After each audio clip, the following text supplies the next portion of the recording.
অভ্যন্তরীণ বাজারে বহুমুখী পাট পণ্য কেনাবেচায় ভ্যাট দিতে হয় না উদ্যোক্তাদের, আবার পাট পণ্য রপ্তানিতে 20% আর্থিক প্রণোদনাও দেয় সরকার। সরকারি সুযোগ সুবিধা আর উদ্যোক্তাদের প্রচেষ্টায় সোনালী আঁশ পাটের ব্যাগ, ফুলদানি, কলমদানি থেকে শুরু করে ঘর সাজানোর নানা পণ্য পাওয়া যাচ্ছে। রাজধানীর বঙ্গবন্ধু আন্তর্জাতিক সম্মেলন কেন্দ্রে ৭ম এসএমই মেলায় পাট পণ্যের পাশাপাশি রয়েছে বাহারি রং নকশার নকশিকাঁথা। দর্শনার্থীদের আকৃষ্ট করছে বাঁশের উপর ফুটিয়ে তোলা নানা কারুকাজও। গরমে আরামদায়ক শীতল পাটি কেনার সুযোগ পাচ্ছেন ক্রেতারা।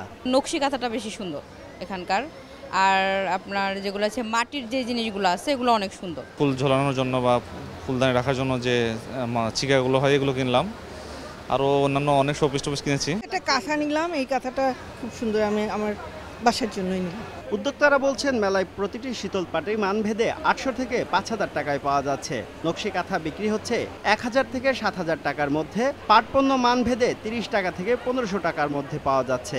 পাটের ব্যাগ মিনিমাম 15টা 20টা, যে সবচেয়ে নর্মাল যে শপিং ব্যাগটা, একটা পলিথিন 2 টাকা 5টা পাইতেছে। ফ্যাব্রিক এবং কাঁচামাল যেটা পাট, কৃষক পর্যায় থেকে কিছু সাবসিডি দিলে বা রেয়াত দিলে আমাদের জন্য আরও একটু উপকার হবে। 25 লাখ করে আছে, আমরা 4-5-এর উপরে আর পাচ্ছি না।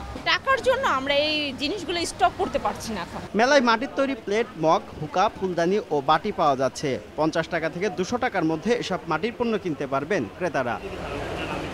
শুভ খান, সময় সংবাদ, ঢাকা।